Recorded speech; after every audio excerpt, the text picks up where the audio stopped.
Star उत्सव पर देखिए आपके चहीते शोज अब से डीडी फ्री डिश पर।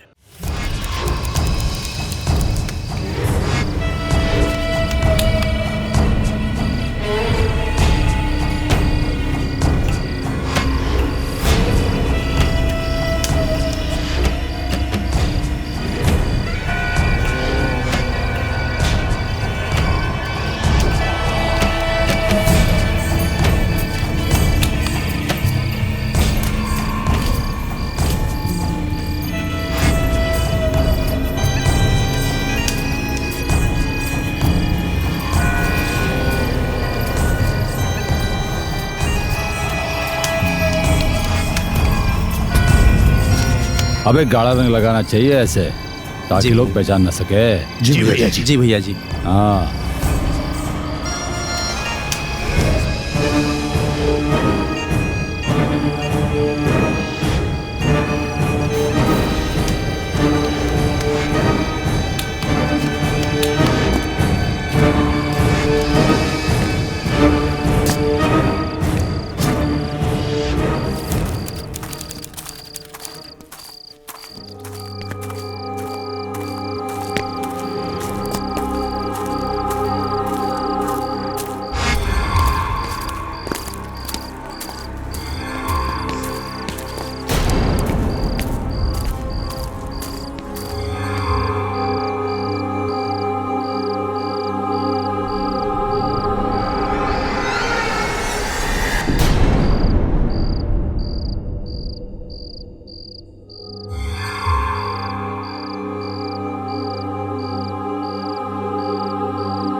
अबे रुक। अबे चल चल निकाल झुमका निकाल निकाल निकाल झुमका निकाल दे जल्दी निकाल। तुम लोग भागो, सारे मोहल्ले को इकट्ठा कर दूंगा। जल्दी कर भागो।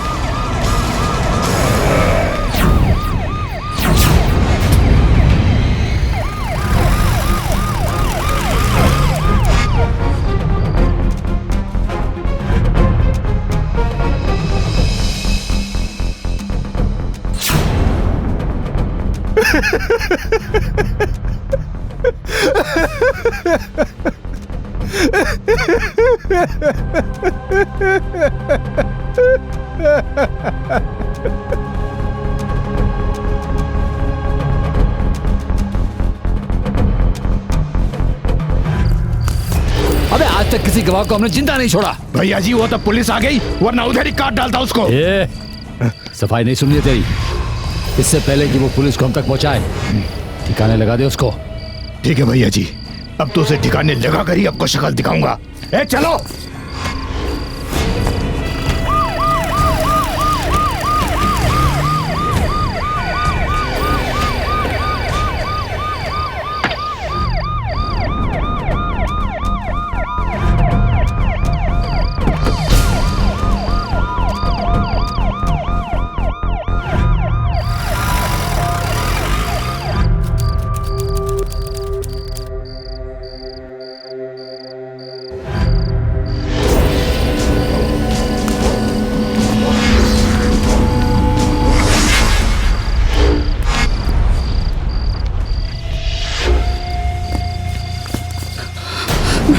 मैंने कुछ नहीं किया, मैंने कुछ नहीं किया, मैंने कुछ नहीं किया।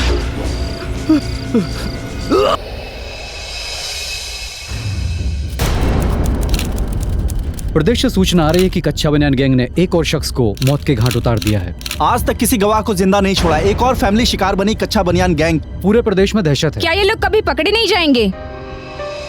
नमस्कार, मैं पूजा गौर सावधान इंडिया यूपी फाइट्स बैक में आप सबका स्वागत करती हूँ। चोरी और डकैती तो सबने देखी थी, पर ये लूट और हत्याएं कुछ अलग ही तरीके से हो रही थी, जिनकी दहशत बढ़ती ही जा रही थी। इसकी शुरुआत एक इलाके से हुई और ऐसी खबरें प्रदेश के अलग अलग शहरों से आने लगी। लोग परेशान थे, लेकिन पुलिस के पास इसका कोई जवाब नहीं था।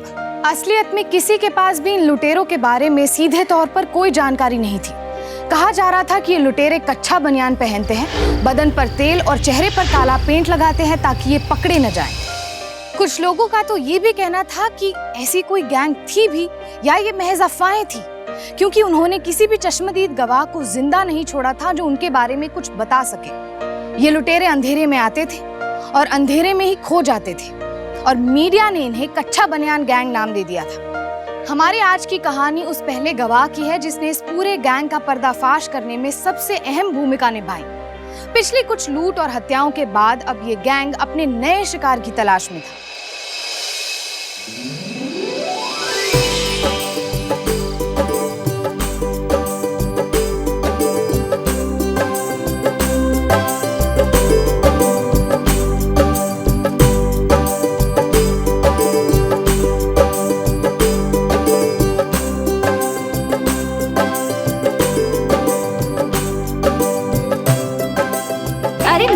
कैसी हो? अच्छी हूँ। और ये चुटकू सो गया? हाँ सो गया। बैठो, खाना वाना खाना। हाँ आंटी ये प्लेट कहाँ रखूं? बेटे ये रसोई घर में रख दो। मम्मी चलो चलो चलो चलो चलो आप बैठो। चलो ना मम्मी, कैसे चलो ना मम्मी, डांस करेंगे, चलो प्लीज चलो। अरे देखो ना कैसे नाटक कर रही है। आपकी बेटी है ना, बिल्कुल आप पे गई है। नहीं करना ना आपको डांस, मैं तो जा रही हूँ। जाओ जाओ जाओ जाओ जाओ, खेलो खेलो खेलो खेलो। मोटे ताजे जीजाजी।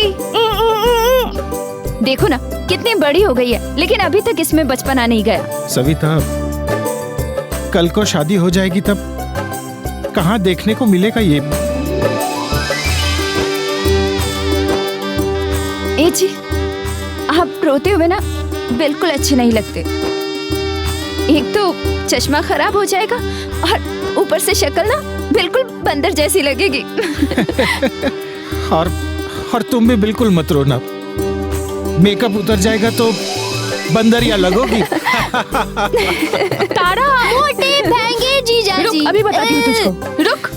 अरे अरे अरे अरे अरे अरे क्या कर रही हो? अरे रुक तारा की बच्ची, तुझे तो मैं देखती हूँ। हाँ, तेरी रुक। मोहनलाल जी हर बाप की तरह बेहद खुश थे, क्योंकि उनकी बड़ी बेटी उषा की शादी एक अच्छे खानदान में होने जा रही थी। शादी में बस एक ही दिन बाकी था और मोहनलाल जी का परिवार सुबह से ही शादी की आखिरी तैयारियां करने में जुटा था। और अब आई थी मेहंदी की रात। कल सुबह बारात आने वाली थी, लेकिन मेहंदी और संगीत में जुटे परिवार और रिश्तेदार ये नहीं जानते थे कि जुर्म का काला साया उनके घर के ऊपर मंडरा रहा था। उस रात जो हुआ उसकी कल्पना भी किसी ने नहीं की होगी।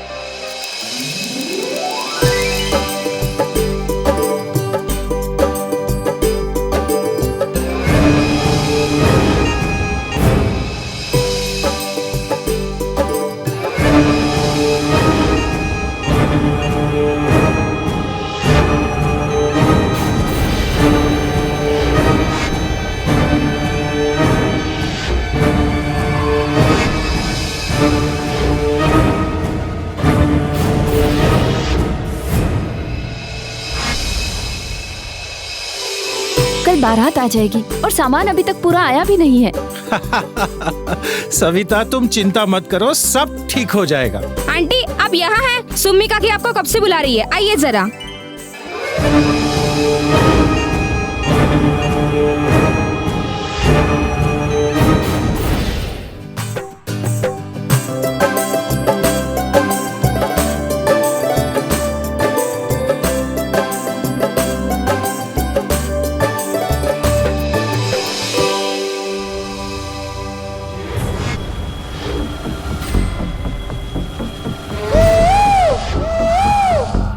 पापा। अरे मेरी बच्ची,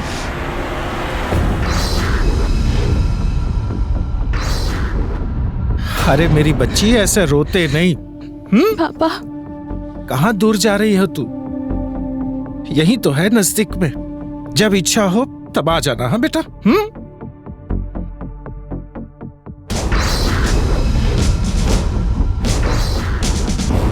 चाय बनाना है। अरे ये लाइट कैसे चली गई? रुक जा, मैं देख कर आती हूँ। हाँ जा देख कर आ।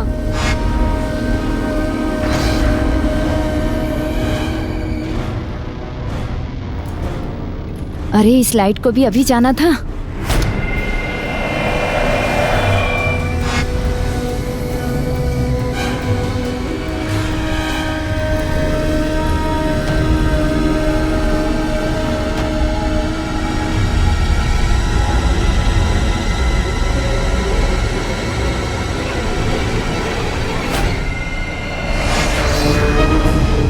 चलो जाके देखते हैं, पर पहले मैं कबाड़ बंद कर लूं। हाँ?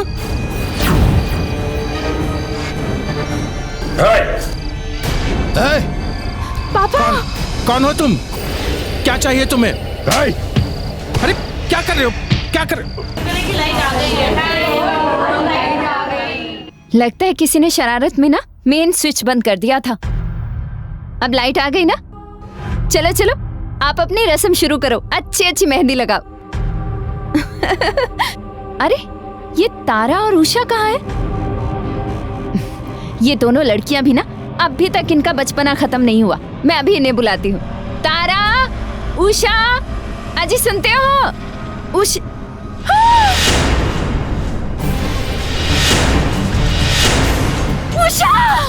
तारा, उषा, मेरी बच्ची, तारा, ये तुम्हें क्या हो गया? उठ, उषा, तारा, उठ, ये क्या? उषा, तारा।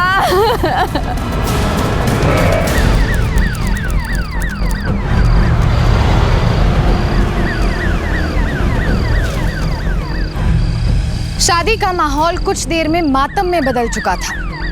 धन दौलत तो वापस भी कमाई जा सकती है, पर परिवार के सदस्यों की भरपाई कोई कभी नहीं कर सकता। इस दुर्घटना में जो बचे थे उनके दुख का अंदाजा नहीं लगाया जा सकता था।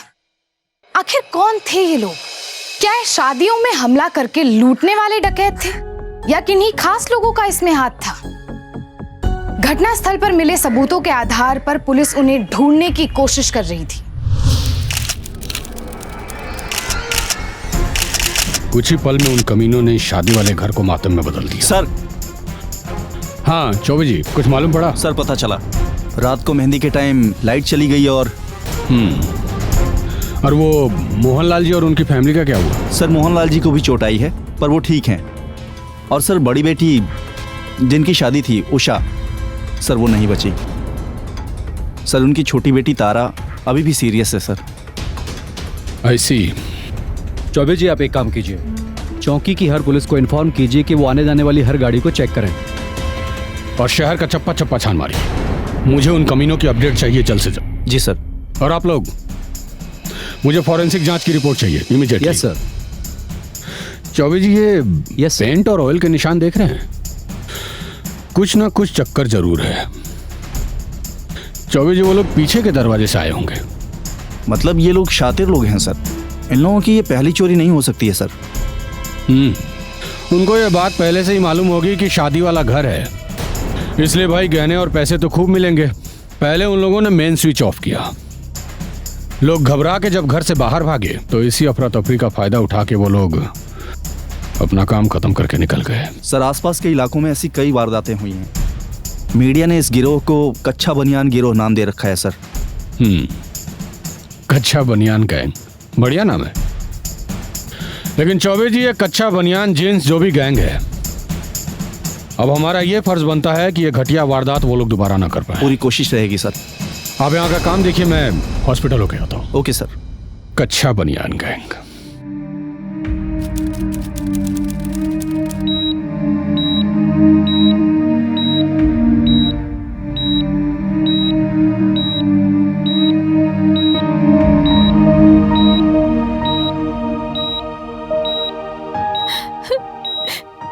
को तो पहले ही खो चुकी हूँ। अब तारा, नहीं, तारा को तो कुछ नहीं होगा ना, मेरी तारा। सविता शांत हो जाओ, कुछ नहीं होगा तारा को। डॉक्टर देख रहे हैं ना, सब ठीक हो जाएगा। डॉक्टर साहब, तारा ठीक तो हो जाएगी ना? माफ कीजिएगा, अभी कुछ कहना मुश्किल है, आप हिम्मत रखिए। तारा मेरी बच्ची, हे भगवान मेरी बच्ची की रक्षक, उसे बचा लो भगवान, मेरी बच्ची को बचा लो।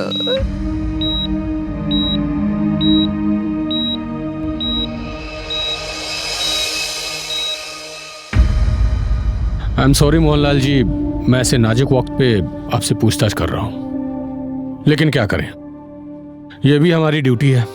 अच्छा मोहनलाल जी, आपने रात को कुछ ऐसा देखा, कुछ ऐसा सुना जिससे उन कातिलों तक पहुंचने में हमारी मदद हो सके? मोहनलाल जी, आप ठीक तो है ना? अरे क्या कर रहे हो जी? मैं और मेरी बेटी उषा मेरे कमरे में थे। कल उसकी शादी थी तो कुछ ज्यादा ही भावुक हो गई थी। अचानक हमारे घर की लाइट चली गई। क्या हुआ क्या नहीं वो देखने के लिए हम आगे बढ़ ही रहे थे कि अचानक कमरे में दो साए आए। हम कुछ सोचे समझे उसके पहले उन लोगों ने हमें मारना पीटना शुरू कर दिया मेरे सर पे, और मैं बेहोश हो गया। उसके आगे कुछ भी याद नहीं। आप हौसला रखिए और हमारा विश्वास कीजिए, हम उन दरिंदों को किसी भी हालत में छोड़ेंगे नहीं। बस एक बार आपकी बेटी तारा को होश आ जाए ताकि उन कातिलों की पहचान हो सके। प्लीज हौसला रखिएगा।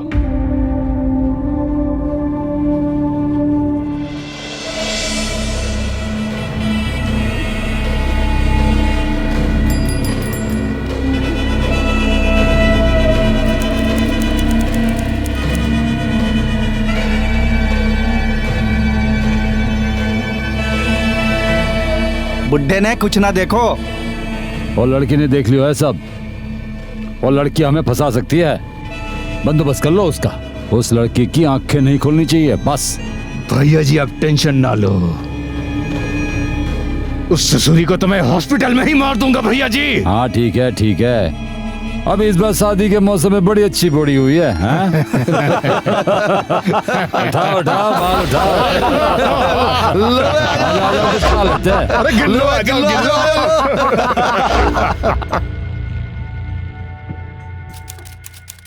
सर, फॉरेंसिक रिपोर्ट में ना कोई फिंगरप्रिंट्स मिले हैं और ना कोई डीएनए टेस्ट से ही कुछ पता चला। जगह जगह घरगट्टू तेल और काले पेंट ऑयल के निशान मिले हैं सर, और ये ऐसा सामान है सर जो वो लोग कहीं भी बाजार से खरीद सकते हैं। इनको ट्रेस करना नामुमकिन है सर। और वो चाकू के घाव? सर वो चाकू जो है वो किचन वाला चाकू है। चौबे जी, यही तो दिक्कत है। बिना सबूत या बिना किसी गवाह के आखिर हम उन तक पहुंचेंगे कैसे? और मोहनलाल जी हैं तो उनको कुछ पता ही नहीं। अब तो बस एक ही उम्मीद बची है, उनकी बेटी तारा। जी सर। लेकिन वो बेचारी भी आईसीयू में पड़ी हुई है।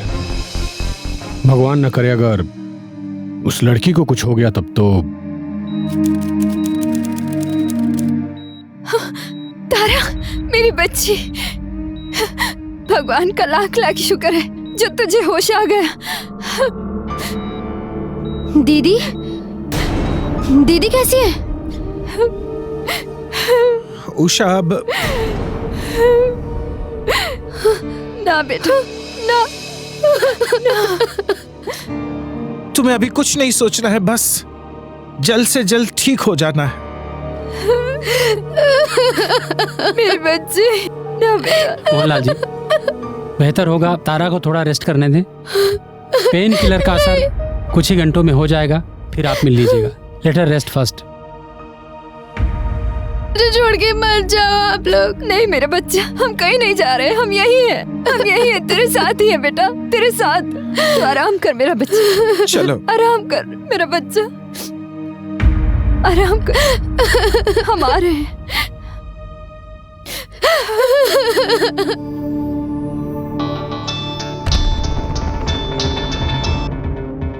हेलो जी इंस्पेक्टर साहब, वो तारा को होश आ गया है।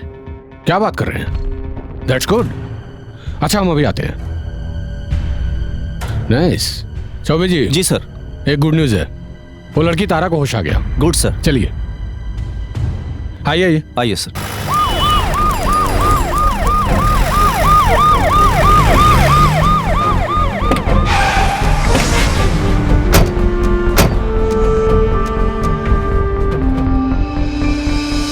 अब चिंता करने की कोई जरूरत नहीं है, अब तारा खतरे से बाहर है। थोड़ी फॉर्मेलिटीज हैं पेपर वर्क की, आप थोड़ा रेस्ट कर लीजिए, तब तक तारा भी नॉर्मल हो जाएगी। ठीक है डॉक्टर साहब। डॉक्टर साहब, तारा को छुट्टी कब तक मिल जाएगी? पूरा ट्रीटमेंट चालू है, जल्दी से जल्दी आपको छुट्टी मिल जाएगी।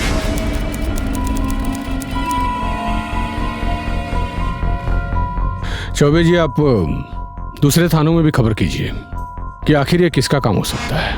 हम इंक्वायरी कर रहे हैं सर, जैसे ही पता चलेगा हम आपको बताएंगे सर।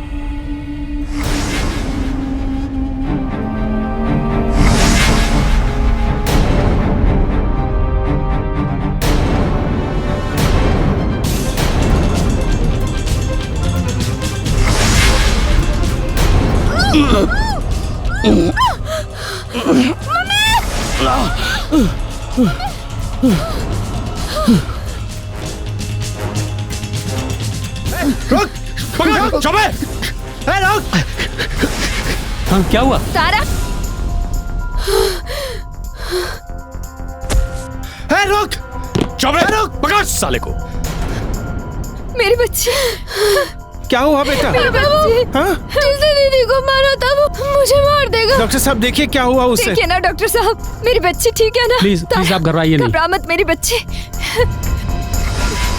मेरे बच्चे, ये हमारे साथ क्या हो रहा है?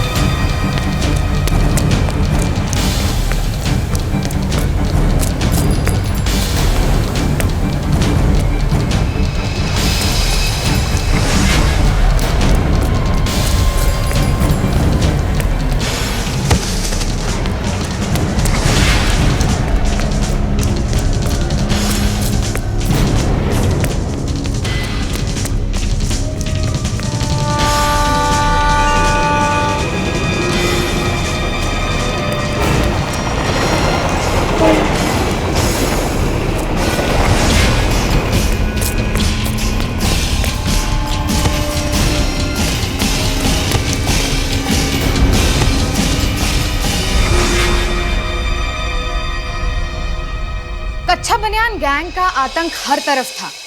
आज तक उन्होंने किसी गवाह को जिंदा नहीं छोड़ा था। अपना वजूद बचाने के लिए उसी गैंग के एक सदस्य ने हॉस्पिटल में तारा पर हमला किया। यानी ये कोई आम लूट का मामला नहीं था। ये लुटेरे बेहद खतरनाक होने के साथ साथ संगठित भी थे। तो क्या तारा की परेशानियां यहाँ खत्म होगी या खतरा ऐसे ही बना रहेगा?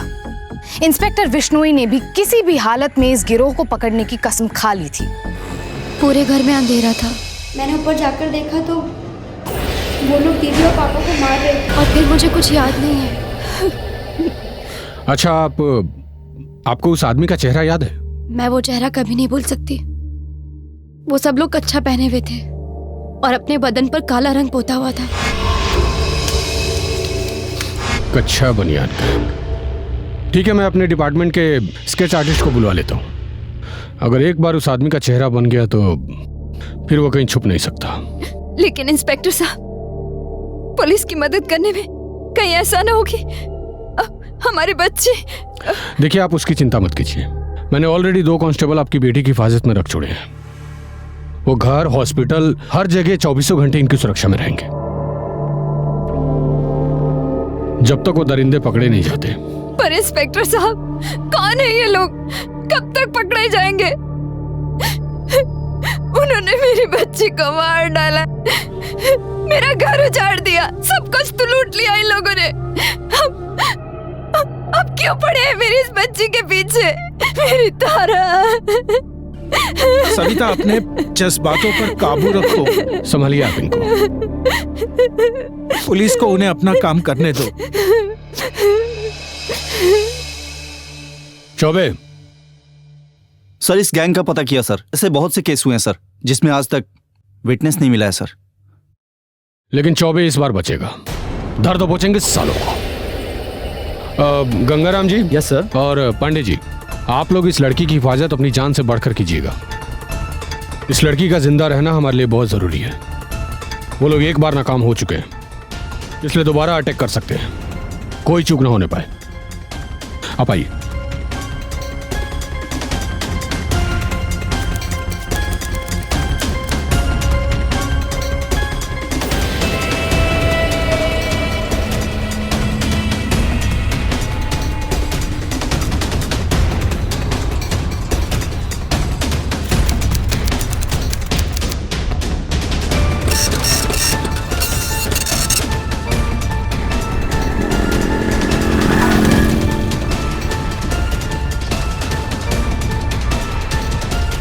कच्चा बनियान गैंग का पर्दाफाश, कच्चा बनियान गैंग का पर्दाफाश।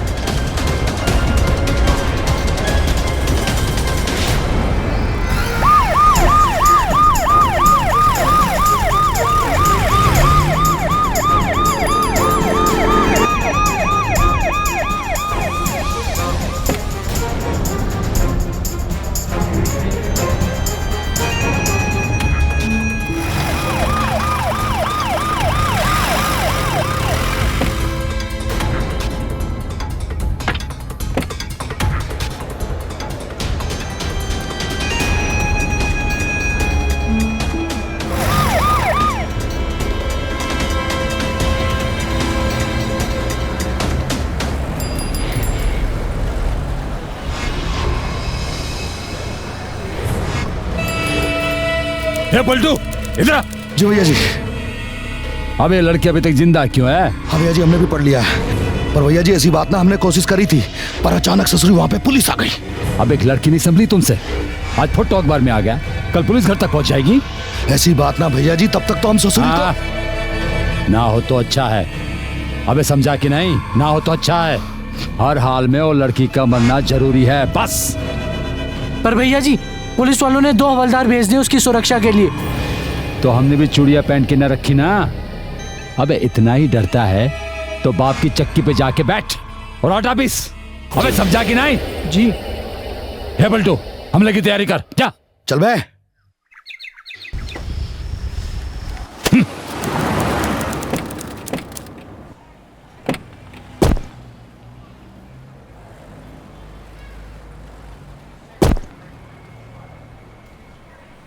नहीं बेटा, यूं रोते नहीं। दुख के साथ जिंदगी रुक नहीं जाती, हमें आगे बढ़ना है। चलो बेटा, इसे अपने कमरे में ले जाओ।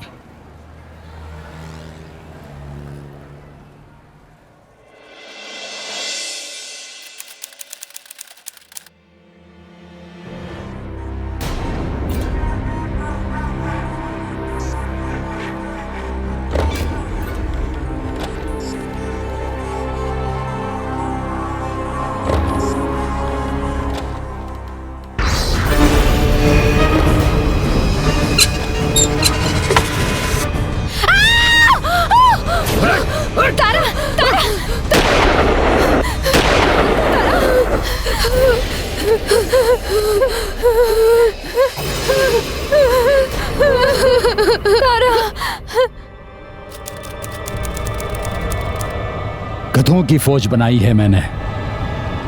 उस दिन एक छोकरी को संभाल नहीं सके और आज तो हवलदार से मात खाली। रोक के रखा था भैया जी उसने हमें। वो दूसरा हवलदार कहां से ऊपर पहुंच गया? हमला तो कर दिया था हमने। अबे हमला किए तो कौन सा झंडा गाड़ दिए? हाँ? अभी तक वो लड़की जिंदा है। अबे वो जिंदा क्यों है? अब तक तो पुलिस भी सयानी हो गई होगी। जाकर पुलिस के घर में कहीं छिपा देंगे लड़की को। एक बात कहें भैया जी, जब तक ये मामला ठंडा नहीं पड़ जाता ना, कुछ पल के लिए अंडरग्राउंड हो जाते हैं। चुप चुप। अंडरग्राउंड हम नहीं, अंडरग्राउंड वो छोकरी होगी, छोकरी, वो भी 10 गज जमीन के नीचे। शादी का सीजन शुरू हुआ है, भागने का वक्त नहीं है, कमाने का वक्त है, कमाने का। जी भैया जी। कुछ ना कुछ तो करना ही पड़ेगा मुझे। कहीं का। देखिए मोहनलाल जी, आप लोग प्लीज मेरी बात समझने की कोशिश कीजिए। वो लोग बहुत खतरनाक लोग हैं और आप लोगों का यहां रहना खतरे से खाली नहीं है। देखिए, इस बार तो पांडे जी ने अपनी जान पर खेलकर आप लोगों की जान बचा ली, लेकिन वो कमीने फिर से अटैक कर सकते हैं। सविता, इंस्पेक्टर साहब सच कह रहे हैं। हम लोग बचने की लाख कोशिश करेंगे तो भी बच नहीं पाएंगे। बेहतर यही होगा कि ये जैसा कहते हैं वैसा हम करें। बताइए हमें क्या करना चाहिए? देखिए, हम तारा को यहां से एक खुफिया जगह पर पुलिस की निगरानी में ले जाएंगे। फिक्र मत कीजिए, वो पुलिस का सेफ हाउस है और वहां पर तारा बिल्कुल सेफ रहेगी। और हाँ, एक खास बात और, आप अपने किसी भी रिलेटिव्स का फोन अटेंड नहीं करेंगे और ना ही किसी रिलेटिव्स को यह बात पता होनी चाहिए कि तारा कहाँ है। लेकिन मैं ऐसे कब तक छुप छुप के रहूंगी? फिक्र मत करो, वो कमीने जल्दी ही पकड़ में आ जाएंगे, क्योंकि वो लोग बौखला गए हैं और अपनी इस बौखलाहट में वो दोबारा गलती जरूर करेंगे, लेकिन ये उनकी आखिरी गलती होगी।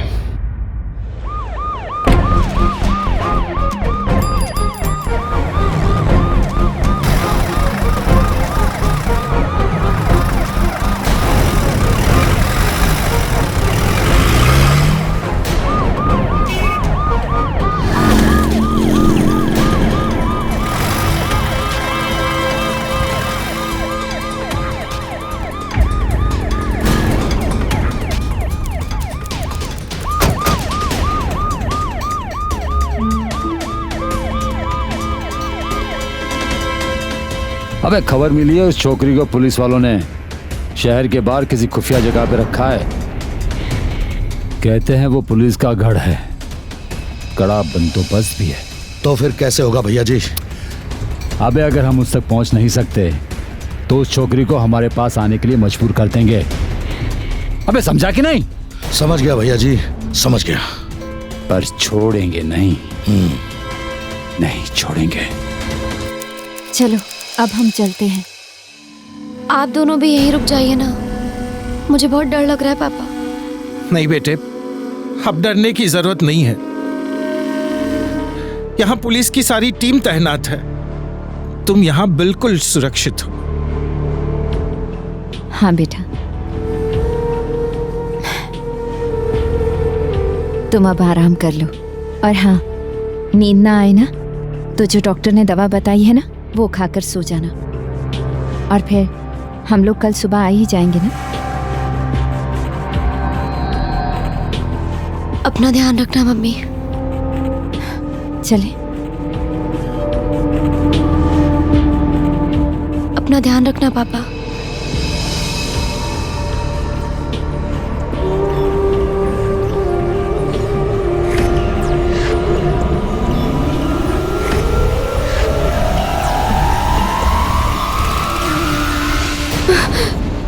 Mummy papa. मैडम, आप बाहर नहीं जा सकती।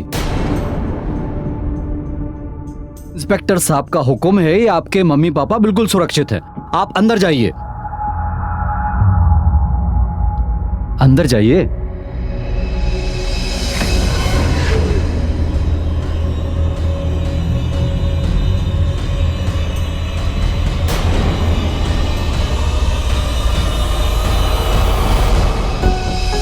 के माँ बाप पर हुए जानलेवा हमले के बावजूद पुलिस की होशियारी की बदौलत मोहनलाल जी और उनकी पत्नी सविता की जान बच गई। हॉस्पिटल में उनकी सुरक्षा के लिए पुलिस ने कड़े से कड़े इंतजाम किए।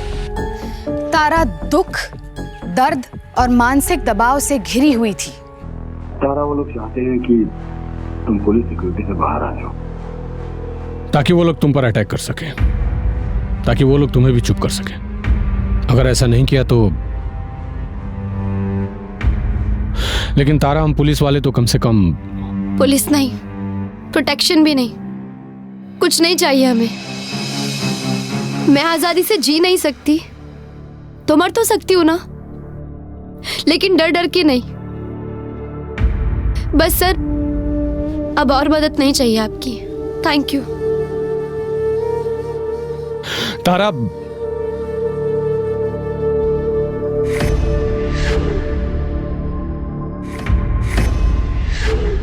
हाँ भैया जी, वो निकल चुकी है। रेडी रहिए आप, ठीक है?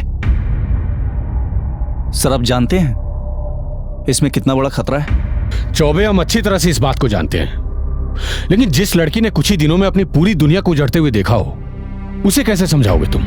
और फिर हम अपनी तरफ से पूरी कोशिश तो कर रहे हैं ना, और फिर इस मासूम लड़की के साथ जबरदस्ती भी तो नहीं कर सकते ना। लेकिन हाँ, हम फिर भी नजर रखेंगे। आओ। कच्चा बनियान गैंग ने तारा को इतना आतंकित कर दिया था कि अगर वो पुलिस प्रोटेक्शन से बाहर नहीं निकलती तो वो उसके माँ बाप पर बार बार हमला करते। यहाँ तक कि तारा के जानने वालों को भी मारने की धमकियां मिली थी। ऐसे हालातों में क्या सचमुच तारा का विश्वास पुलिस के ऊपर से उठ चुका था? जिस गैंग से आज तक पुलिस नहीं निपट पाई थी, उससे वो अकेले कैसे निपट पाती? तारा इन्हीं ख्यालों में उलझी हुई थी, लेकिन फिर भी एक फैसला वो मन ही मन कर चुकी थी। भैया जी, भैया जी! अबे क्या है, क्यों चिल्ला रहा है? खबर पक्की है, छोकरी घर वापस आ गई है।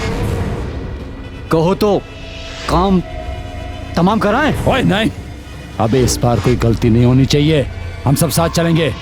उसे सिर्फ मारना नहीं है, उसे ऐसी मौत मारना है कि कल की अखबार की सुर्खियां पढ़कर लोगों में दहशत फैल जाए, ताकि कल को कोई भी हमारे खिलाफ खड़ो न होवे गवाही देने के लिए। समझा? जी भैया जी, ऐसा ही होगा।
बहुत हो गया तेरा चूहे बिल्ली का।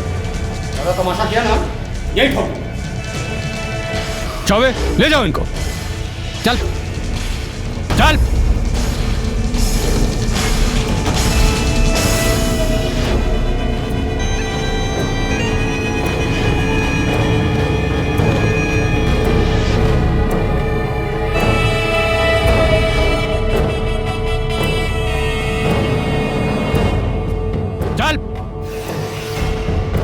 जीप में डालो सालों को। तारा, तुम बहुत बहादुर हो। तुम्हारे साथ इतना कुछ हुआ, लेकिन उसके बाद भी तुमने अपनी जान पर खेलकर हमारी मदद की। थैंक्स तारा, इस कच्चा बनियान गैंग को पकड़वाने के लिए। मुझे आप सब लोगों पर बहुत भरोसा है। छोड़िएगा मत इन लोगों को, छोड़िएगा मत। तुम फिक्र मत करो, इनको मैं कड़ी से कड़ी सजा दिलवा कर रहूंगा। अपना ख्याल रखना।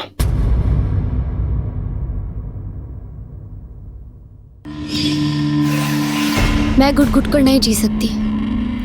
अगर उन्हें मेरी मौत चाहिए तो उसके लिए मुझे आप लोगों की प्रोटेक्शन के बिना ही रहना होगा। तारा, एक बार फिर सोच लो, क्योंकि खतरा बहुत बढ़ जाएगा। आप अपना जाल बिछाइए, मुझे कोई परवाह नहीं है। मुझे उन हत्यारों को सजा दिलवानी है, बस।